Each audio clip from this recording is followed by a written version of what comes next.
તો નમસ્કાર દર્શક મિત્રો, કેમ છો?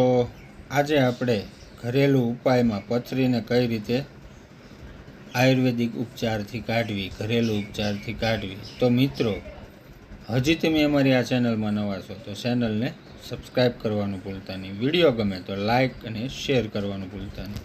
મિત્રો, પથરી થઈ હોય તો શું કરવું?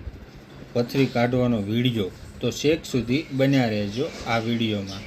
મિત્રો, ગોખરુનું ચૂર્ણ મધમાં સાંઠવાથી પથરી ઓગળી જાય છે. ગોખરાના ચૂર્ણને મધ સાથે સાંઠવાથી પથરી તરત જ ઓગળે છે.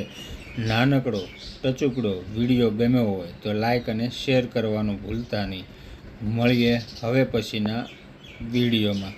મિત્રો, પથરી છે એક એવો ક્ષાર છે કે જે નાળિયેર પાણીમાં લીંબુનો રસ મેળવી રોજ સવારે પીવાથી તો પણ પથરી મટી જાય છે. તો મળીએ હવે પછીના વિડીયોમાં.